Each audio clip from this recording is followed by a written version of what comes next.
noite para você que acompanha o programa Fala Ban. Essa iniciativa do Sindicato dos Bancários de Sorocaba, que tem 40 cidades na base, a gente vai lá na beiradinha do Paraná, chega lá na curva lá do Paraná, com a produção da Ana Fonseca, com a direção do Cabé Lopes. A gente está dando início a esse programa de hoje. Como a gente já entrevistou semana passada a doutora Gabriela, havia uma fala minha dizendo, olha, a gente vai continuar no assunto jurídico. E hoje a nossa convidada já está aqui, eu já me justifiquei, já me apresentei a ela, sem ter conhecido antes, porque o Julião faz essas coisas, né, de se apresentar como uma pessoa que ele já conhece. Mas a doutora Priscila Portásio ainda não conversou com a gente, então ela é advogada da LBS e vai falar com a gente aqui sobre possibilidade do pedido de home office na Justiça do Trabalho.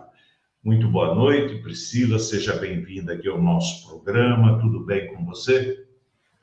Olá, Júlio, boa noite. Primeiramente, eu gostaria de agradecer a oportunidade de falar aqui com você e com vocês aí sobre um tema tão relevante.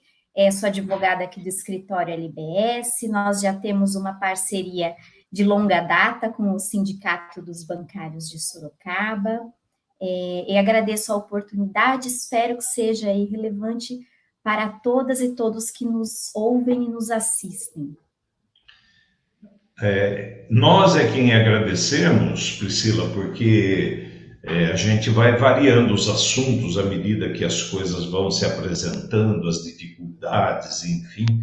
E aí vocês trouxeram essas duas oportunidades em seguida, né, para poder falar a respeito dos assuntos jurídicos. Eu sempre digo que o jurídico é se não o maior pilar do movimento sindical. A gente passa por diversas dificuldades, e as dificuldades jurídicas, elas são um pouco mais complicadas, porque vai a julgamento, tem um juiz que tem que interpretar, o advogado tem que mostrar direitinho como é que foi, como é que aconteceu, tudo. Então, o departamento jurídico é uma peça fundamental para o movimento sindical, seja qual for o detalhe, o problema ou a dificuldade, né? Porque envolveu a justiça, a gente tem sempre aquela preocupação de que 50% a gente tem e a outra parte, os 50%, vai depender do outro advogado, né? Exatamente. E aí a dificuldade está já instaurada, porque se o outro lado apresentar alguma coisa do desconhecimento do lado de cá, meu Deus do céu, acaba virando um perereco danado para correr atrás depois e explicar, né? Com certeza. Mas olha, a gente atravessa, né, agora esse período, a gente já falou aqui sobre a inteligência artificial, tal, o home office, o teletrabalho já está mais do que instalado no nosso meio, tirando vagas de trabalho, inclusive. E aí a gente quer saber, já começando mesmo o programa, qual a viabilidade do pedido do home office na Justiça do Trabalho? Bom, Júlio, esse pedido vem sendo feito já na Justiça do Trabalho faz algum tempo. Ele possui uma indicação para pessoas, funcionários, que possuem ou alguma questão de saúde, ou então possuam uma indicação médica para o home office, ainda possuam dependentes, né, pessoas da família, em que precisem auxiliar, e talvez o home office possa, inclusive, permitir esse acesso ao trabalho a essa pessoa que possui essas situações específicas. Nós sabemos que o direito ao trabalho, ele é um direito constitucional, ao acesso ao trabalho. Está previsto lá no artigo 7º da Constituição. Então, muitas vezes, se a pessoa tem uma questão de saúde, em que impeça ela de exercer suas funções presencialmente, ela consegue exercer esse direito constitucional hoje em dia por meio do teletrabalho. Existem ainda pedidos que a gente vai comentar um pouco aqui no decorrer dessa entrevista, que são decorrentes do pedido de home office. Por exemplo, é possível fazer um pedido subsidiário da redução da carga horária, da jornada de trabalho. Às vezes, uma jornada reduzida, no caso específico daquele funcionário, daquela pessoa, pode auxiliar ou acompanhar os tratamentos médicos desse familiar que precisa de auxílio, ou ao mesmo daquela própria pessoa realizar o seu atendimento, acompanhamento médico, naquela situação específica. Então, existe essa possibilidade de um pedido subsidiário, de uma redução de jornada de trabalho, além do home office, e também as questões que envolvem direitos de indenização por dano moral, por exemplo, a depender de uma situação específica daquele bancário. Hoje em dia, o que nós vemos ali, tanto para a categoria bancária, quanto para outras categorias, existem muitos funcionários que estão adoecidos por ansiedade, depressão, vimos casos aqui de tendência suicida, inclusive, ou ainda questões em que o funcionário, por exemplo, tem um dependente que é diagnosticado com o transtorno de espectro autista.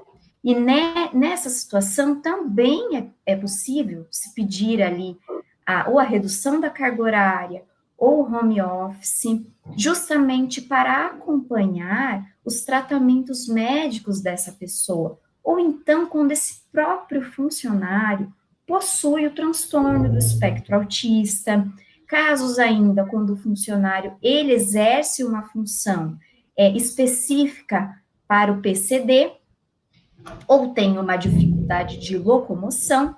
Então, são ocasiões, situações específicas do dia a dia que viabilizam esse pedido de home office na Justiça do Trabalho hoje em dia. Ô Priscila, há pouco tempo atrás nós fizemos um alerta, porque nós temos na nossa convenção coletiva um amparo para o filho do bancário, o PCD, né, que é dado a ele o direito do auxílio creche babá por toda a vida.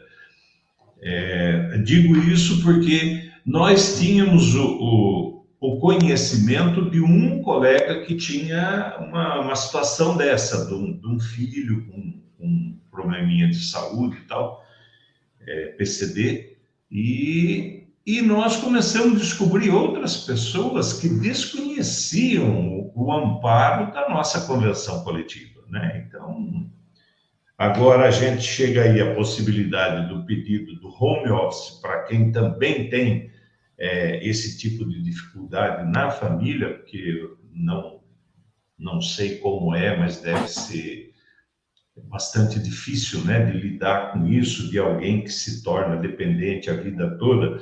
A gente que, graças ao bom Deus, tem filhos saudáveis, eles já dão um trabalho. Imagine aquele que tem um problema de locomoção, que tem qualquer outro tipo de dificuldade, né? Então, é difícil dizer, é difícil medir, né? Eu não sei se eu vou chover no molhado, né? Mas aí uma pergunta: quais seriam os requisitos legais, né, para que um trabalhador possa fazer uma reivindicação para o home office? Bom, Júlio, existem sim requisitos legais. Na realidade, é o que a gente tem visto pela prática desse pedido na Justiça do Trabalho. O que a gente precisa ter para poder fazer esse pedido?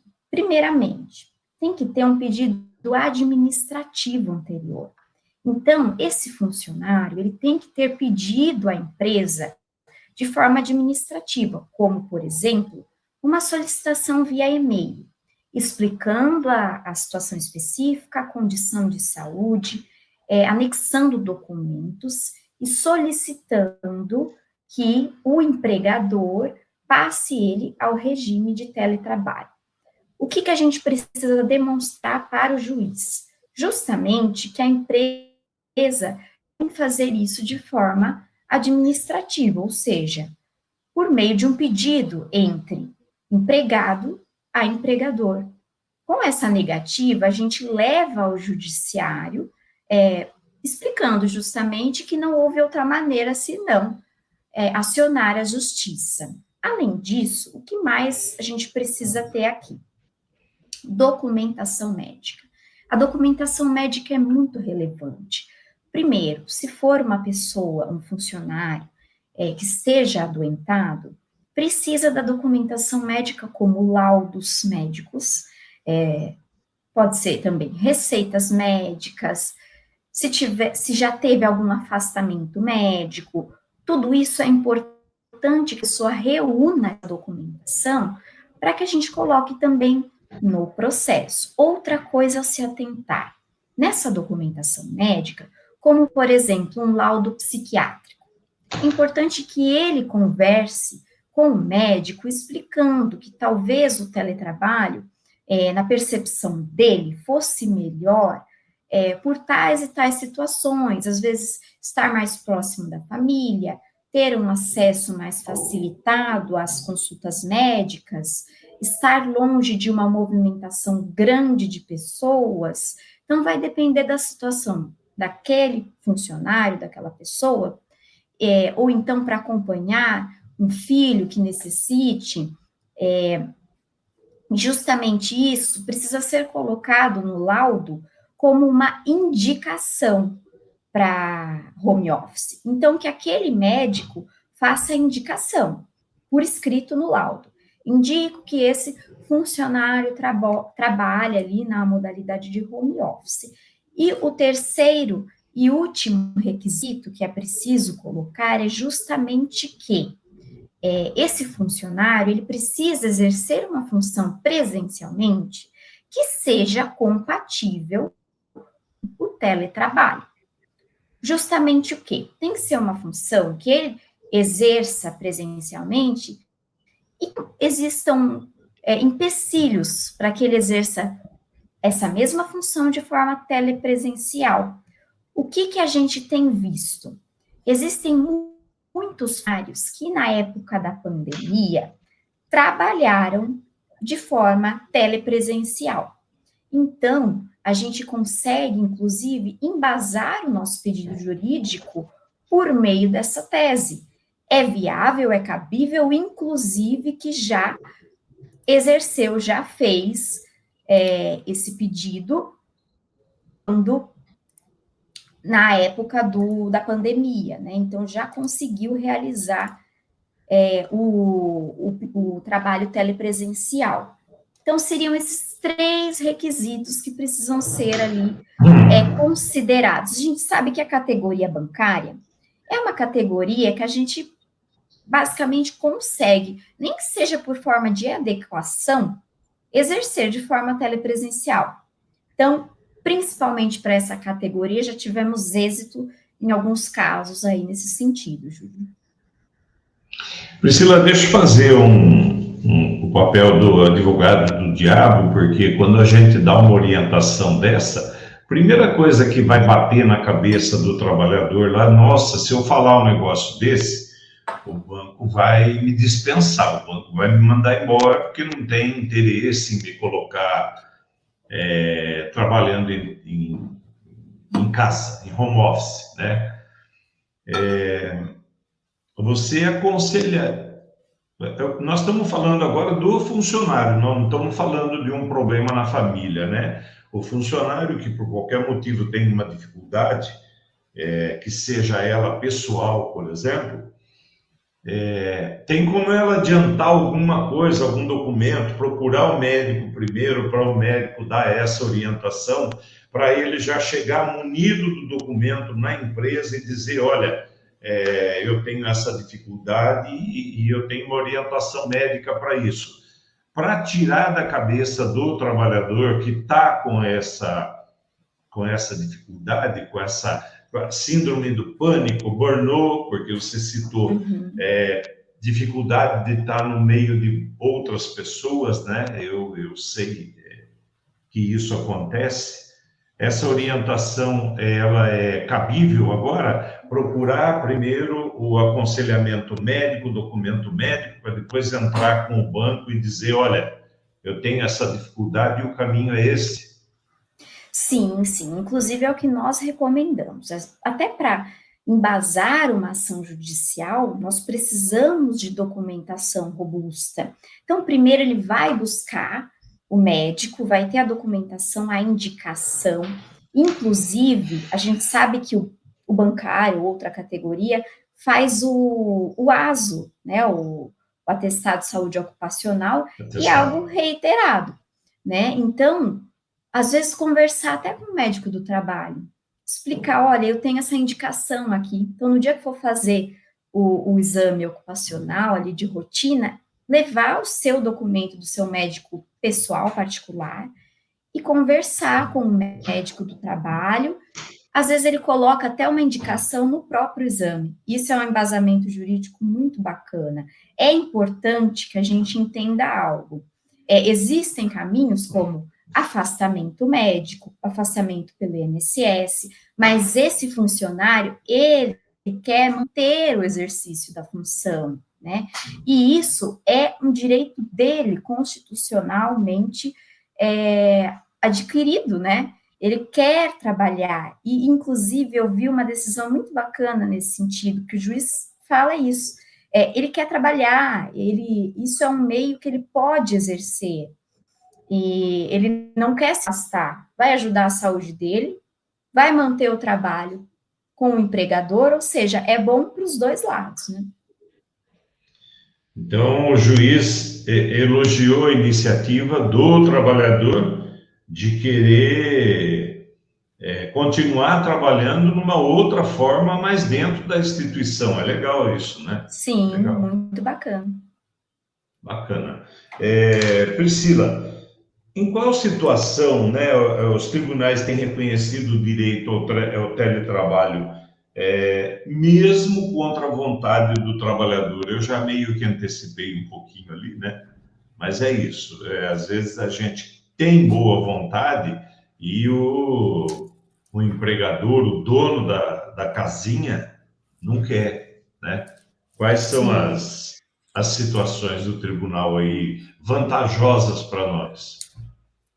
Bom, nós já tivemos diversas medidas liminares, principalmente, que é aquela decisão em que o juiz, já no início do processo, ele determina o trabalho de forma telepresencial até finalizar aquele processo, justamente porque é uma situação de urgência. Vai depender muito da situação específica, mas vamos citar aqui algumas situações em que nós obtivemos êxito, por exemplo, que possam até servir de exemplo.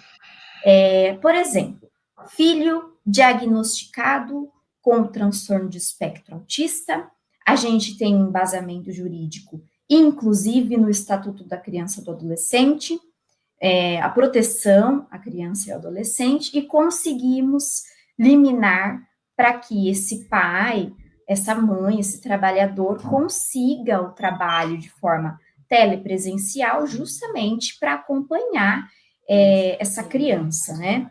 Outras situações, como a situação em que o próprio trabalhador, ele é diagnosticado com depressão, ansiedade generalizada. Tivemos situações, por exemplo, em que o esposo dessa pessoa residia em outro país, e eles não tinham esse contato próximo presencial, e essa ansiedade generalizada acabava que ocasionava essa distância entre eles, piorava a situação.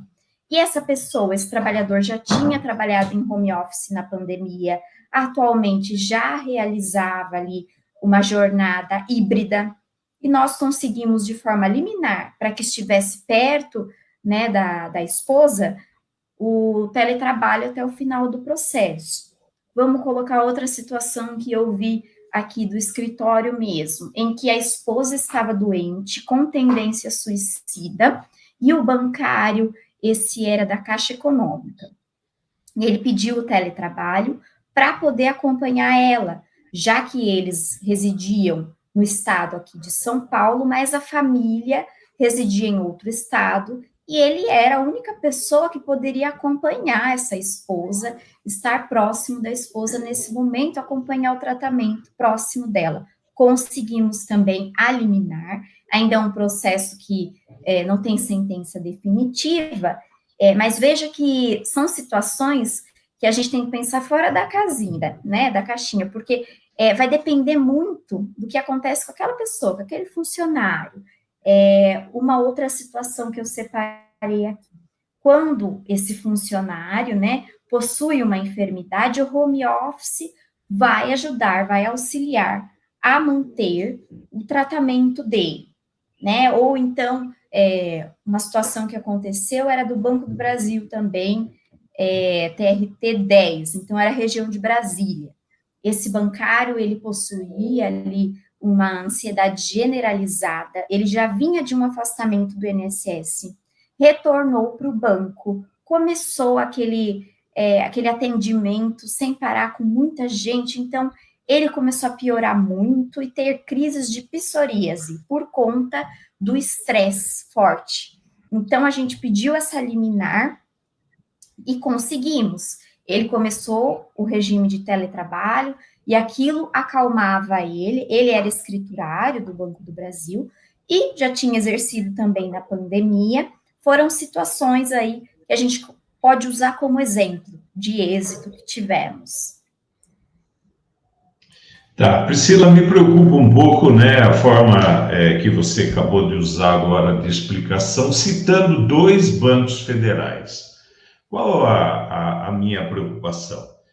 É que no caso do Banco do Brasil e da Caixa Federal, existe um amparo, uma proteção, né, em torno desses funcionários que são estáveis, teoricamente estáveis, ou melhor do que a situação do banco privado. Se você tivesse me dito, olha, tem um caso do Bradesco, ou do Itaú, ou do Santander, né, eu ia achar mais bonito ainda, porque é muito difícil a gente ter esse tipo de ganho num banco privado, porque a intenção do banco privado é gerar lucro, e se não é isso, é só gerar lucro. E se não for só isso, é gerar lucro, né? Então, eles não pensam em outra coisa a não ser lucrar, melhorar. O que lucrou o ano passado, esse ano tem que ser maior, melhor.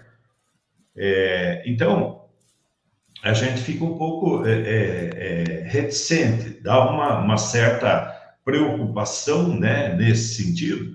E eu vejo que dentro dos bancos privados, eu tenho conhecimento de 5 casos de burnout. Eu tenho que adotar aqui, eu não sei se o correto é burnout ou é burnout, porque quando perguntei para um profissional era burnout, quando eu procurei informação com outro era burnout. Então, de qualquer forma, nós superamos aquela coisa das doenças ocupacionais que eram dos membros, do esforço repetitivo, tal e coisa. O banco acabou com os caixas, o banco acabou com o escriturário, diminuiu uma série de documentação, porque tudo agora é eletrônico, só que vinha, né, a NR1 aí a partir desse mês de maio, amparando o trabalhador com respeito às doenças mentais. O patronato conseguiu dar uma pedalada de mais um ano por causa das dificuldades, porque eles encontram sempre uma dificuldade em atender o trabalhador, né, porque tem só uma coisa que interessa a eles, é o lucro. Então, eu tenho um pouco de preocupação com isso, porque hoje o mental do trabalhador está muito mais prejudicado, acho que de qualquer outro período da vida de qualquer um de nós, né? Então, essa colocação, Banco do Brasil e Caixa Federal, eu vejo que tem aceitação na justiça com maior rapidez. Agora, quando você fala de banco particular, o negócio é mais complicado. Eu não sei se os advogados do banco particular têm uma... Eu não posso falar isso, né? mas são mais chegados da justiça do que os dos federais, né? Mas eu me preocupo com isso. Essa preocupação tem fundamento ou não? Vamos lá. O que é importante a gente pensar, Ju? Embora o empregador de um banco privado, por exemplo, ele tenha essa autonomia para demitir, o que a gente tem que colocar aqui, que é muito relevante? Ele não pode realizar uma dispensa discriminatória, ou então não pode realizar uma dispensa de uma pessoa que não está em condições de saúde 100%. Isso, mas ele vai alegar que o funcionário não está produzindo de acordo. Se isso acontecer, mas aí ele pode alegar pela autonomia dele, mas se isso ocorrer por conta de um pedido de teletrabalho, né, a gente tem mecanismos para recorrer dessa decisão autônoma e administrativa do empregador. Por quê? Uma dispensa que pode ser considerada discriminatória. Ah, mas não estava rendendo como antes. Mas por quê? Porque não estava bem de saúde? Pedido de reintegração na justiça. Então, assim, tudo isso tem que ser considerado. Sim, existem casos aqui do escritório, diversos casos para banco privado. A pessoa, como eu te falei, ela quer trabalhar, né? Então, isso é algo que é enxergado pela justiça. E se acontecer, como acontece em diversas ocasiões diferentes, como, por exemplo, quando a pessoa está adoecida, tem um atestado médico, muitas vezes é demitida, a gente pede a reintegração e muitas vezes consegue. E é um caso que eu entendo que se acontecesse uma dispensa arbitrária por um pedido de teletrabalho, isso teria que ser levado para a justiça imediatamente, para um pedido de reintegração. Então, sim, é cabível também para o bancário ali que trabalha em uma instituição privada. Lembrando que se acontecer uma dispensa arbitrária por isso, é cabível pedido na justiça, pois não deve acontecer. Legal, Priscila, legal. Eu achei importante essa explicação.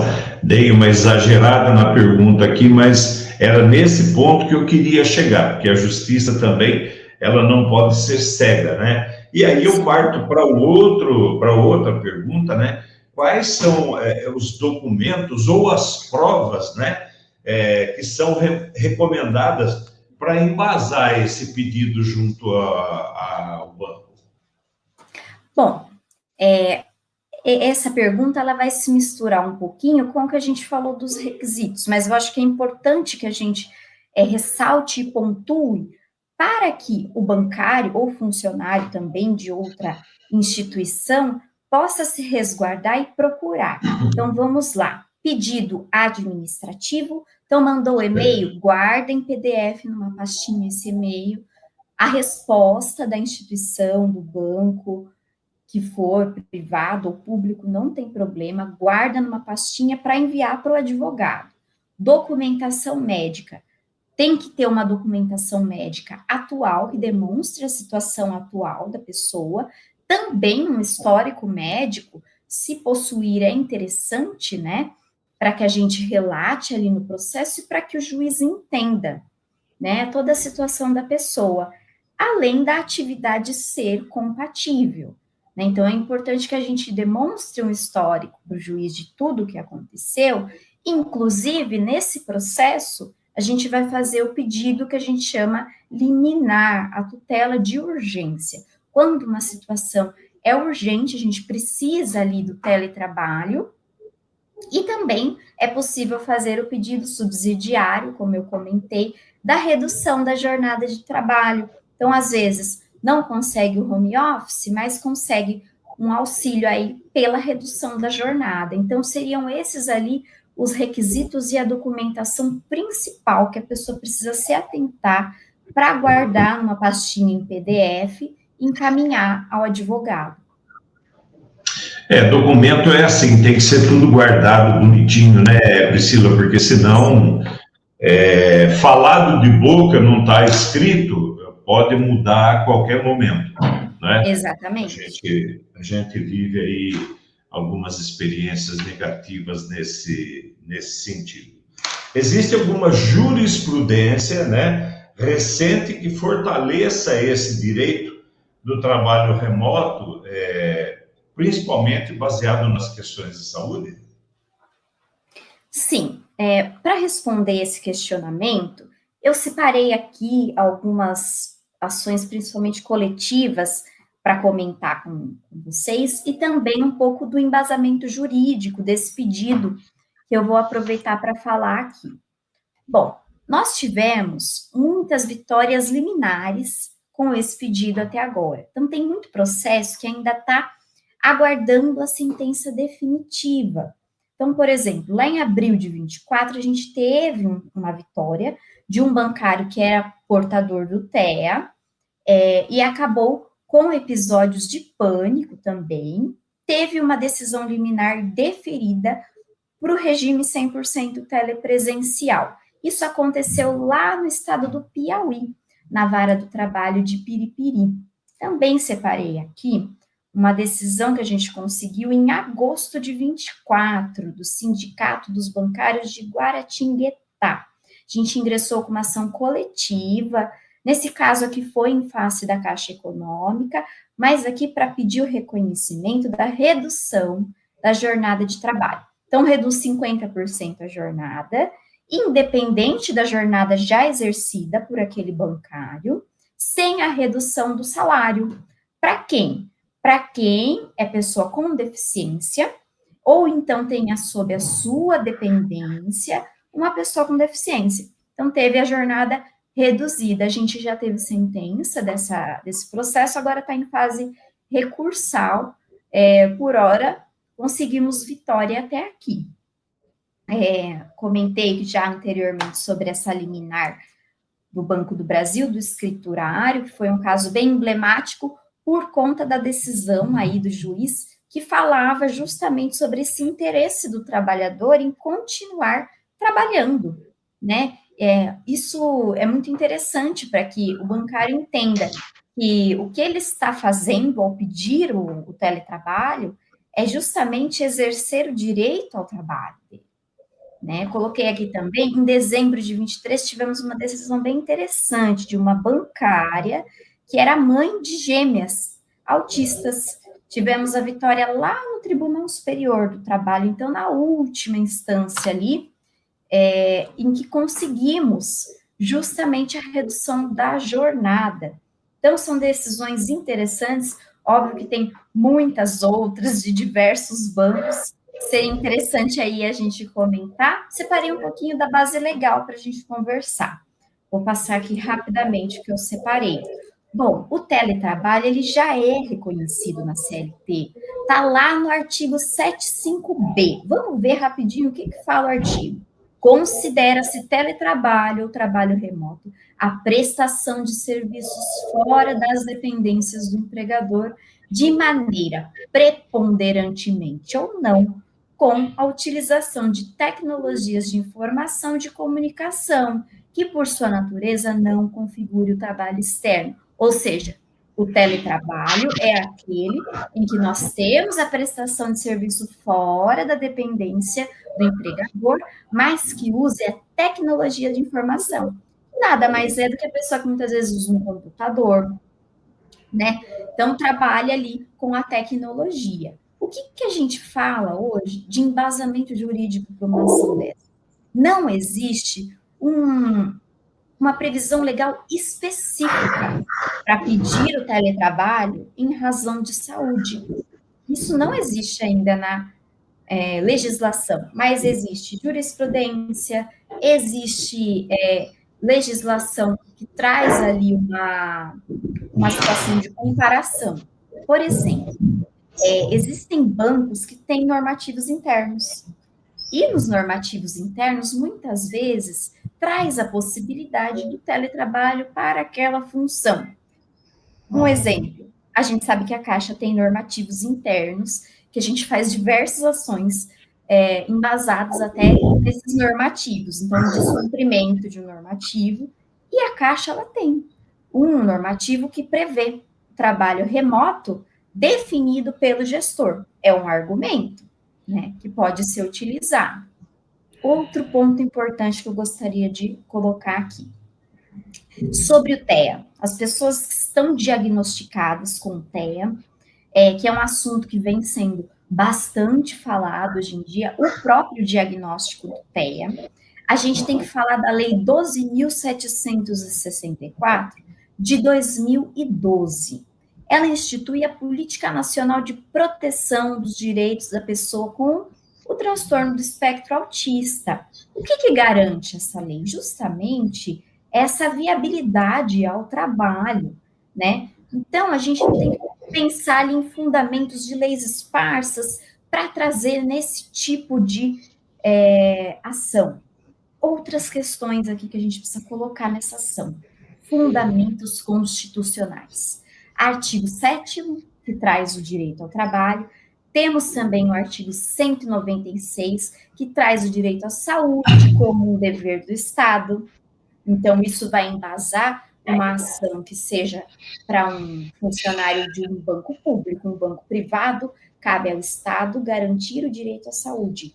E também as políticas sociais, econômicas, que visam a redução do risco de doenças ou o seu agravamento. Todos esses são fundamentos constitucionais. Também temos que falar, e não podemos dimensionar, a Convenção Americana dos Direitos Humanos, Econômicos, Sociais e Culturais, né? Ela estabelece ali um trecho que eu achei muito interessante para trazer aqui hoje, ó. Toda pessoa afetada pela diminuição de suas capacidades físicas e mentais tem direito a receber atenção especial, a fim de alcançar o máximo desenvolvimento de sua personalidade. E os Estados-parte comprometem-se a adotar medidas necessárias para esse fim. Veja que a gente tem aqui, Júlio, diversos embasamentos jurídicos, mesmo que de forma indireta, que embasam esse nosso pedido. E não podemos esquecer, principalmente quando falamos de TEA, e também quando o funcionário possui um filho, um dependente, que precisa desse cuidado especial, né? A gente sabe que muitas vezes o filho diagnosticado ou com TEA, ele muitas vezes não aceita um cuidado específico de outra pessoa, principalmente quando é uma criança. Então, precisa desse acompanhamento próximo dos pais, né? A gente tem essa garantia lá no Estatuto da Criança e do Adolescente. Então, é outro embasamento jurídico. Então, é importante que a população em todo saiba que a gente tem garantias jurídicas, tanto para o teletrabalho, em determinadas situações, quanto para a redução da jornada de trabalho. Então, seriam aqui os pontos que eu gostaria de colocar aqui na base legal e também nas jurisprudências. Priscila, às vezes o colega que acompanha esse nosso programa, que a gente fala, olha, aconteceu, olha, você tem direito a isso e coisa parecida, existe sempre aquele resistente a acreditar, porque o sindicato é inventor de mentiras, o sindicato vive fabricando fake news para enganar o trabalhador, né?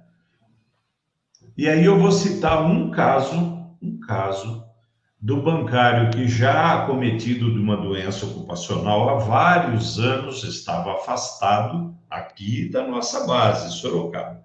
Estava afastado, um processo judicial rolando na justiça, lógico, e o juiz deu uma liminar, eu acho que é esse que é o documento, para ele retornar ao trabalho, né? Então, vejo que o juiz também não querendo prejudicar o patrão, mandou aquele funcionário de volta para o trabalho com certas restrições. Restrições essas que não foram acatadas pelo banco, agravando um pouco mais as dificuldades que aquele funcionário já tinha. Repito, doença ocupacional, então foi agravando. Num dado momento, precisei interceder em favor dele, junto à administração da da agência, entrei em contato com o RH do banco. No dia seguinte, veja que é muito difícil a gente conseguir resolver problemas, né? No dia seguinte, esse funcionário já estava acomodado numa cadeira, bonitinho, com o computador na frente, trabalhando, tudo certinho. Dependeu de uma ligação só para poder dizer, olha, ele está coberto de razão, e se ele mover um outro processo contra o banco, vai ficar muito desagradável, porque ele já tem um processo em andamento e coisa parecida.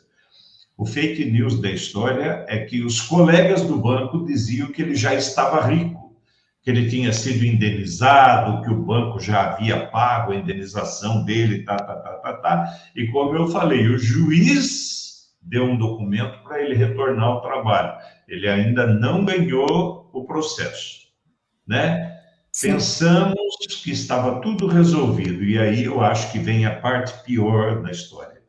Um parente próximo, muito próximo, tentou suicídio, né? Então, todo o relato que eu fiz agora, com todas as dificuldades pessoais desse trabalhador, resulta na sequência, quando a gente pensa que agora acertamos a vida dele, né? É só esperar a decisão judicial e tal, aí vai lá uma filha e tenta suicídio.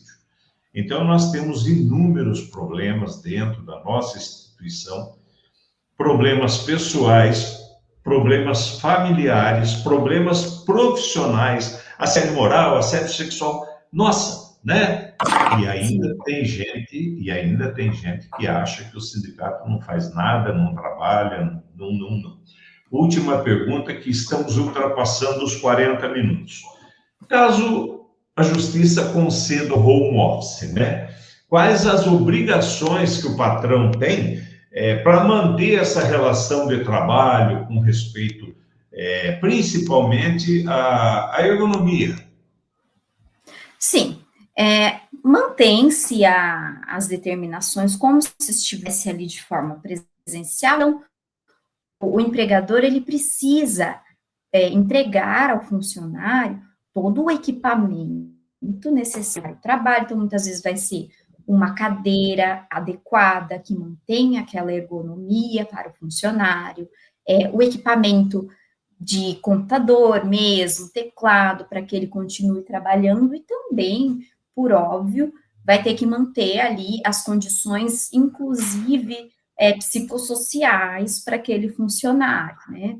Então, teria que manter da mesma forma. Aproveito até para pontuar aqui, conforme o seu comentário anterior, além da resposta do questionamento, que é importante que tanto o bancário ou outros funcionários entendam que o sindicato, ele tem essa presença ativa na vida dos funcionários, né? Então, muitas vezes, um contato direto ali com o RH, e que, se descumprida qualquer norma, qualquer questão nesse sentido, pode procurar o sindicato tem um jurídico ali que também o auxilia, e a gente procura sempre estar ali em contato direto com essas situações. Priscila, eu não vou lembrar agora o nome correto, mas tem um tipo de processo que o trabalhador move contra a empresa pedindo o desligamento por descontentamento disso, né? Você pode Sim. falar um tiquinho aí para a gente poder encaminhar aqui? É rescisão indireta, né? Existe um tipo de processo que a gente pede o desligamento sem justa causa, né? Como se o empregador estivesse demitindo a pessoa quando descumpre normas específicas. É o que a gente chama, de forma mais popular, a falta grave do empregador.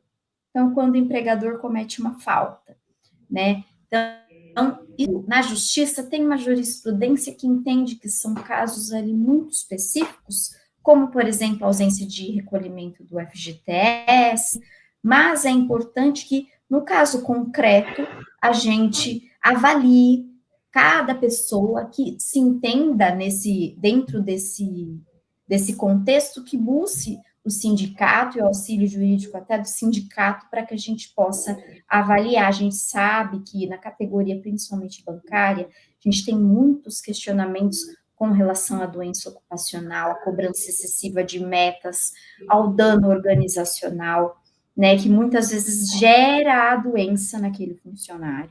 Então, são todas questões que devem e precisam ser levadas ao sindicato, ao jurídico do sindicato, para que a gente avalie o caso concreto da pessoa.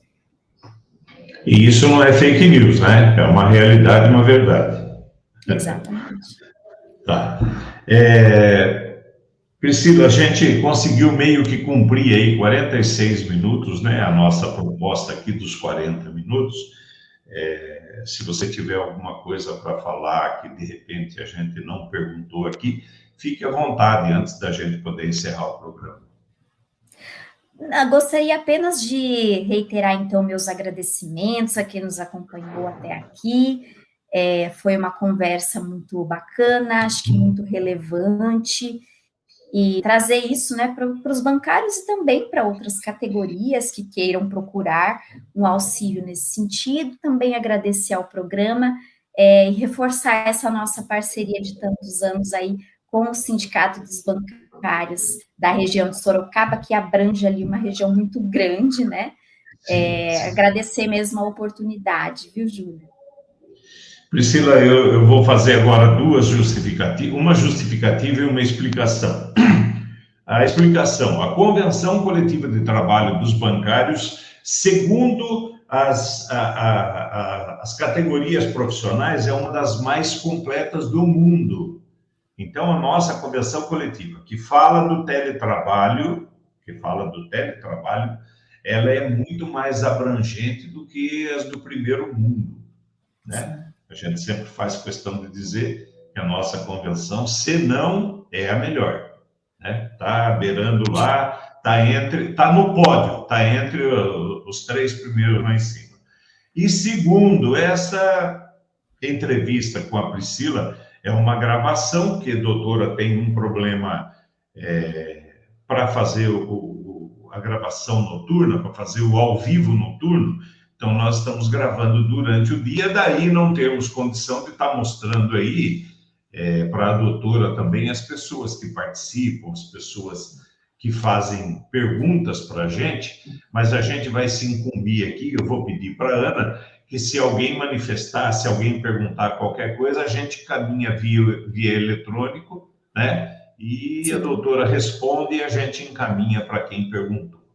Tá bom? Quero agradecer muito, Priscila, doutora Priscila, a sua participação aqui no nosso programa, de um assunto bastante importante, que é essa coisa que hoje está instalado entre nós, o home office, o teletrabalho, as dificuldades que o bancário encontra para já o expediente normal, quanto mais ainda pedir para estar trabalhando em casa, né? Que parece que é um negócio bastante cômodo, mas a gente já ouviu por parte de alguns colegas e presenciamos isso, de que o telefone do coitado do trabalhador, ele toca até de noite, 10 horas, 11 horas da noite, do cliente querendo que aquele funcionário resolva o seu problema. Então, nós temos uma jornada de 6 e de 8 horas, mas, na verdade,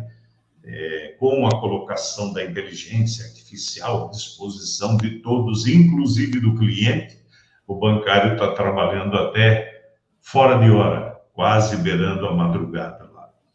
Com a produção da Ana Fonseca, a direção do Cabé Lopes, nós estamos encerrando esse programa de hoje, agradecendo a sua participação, a sua interação.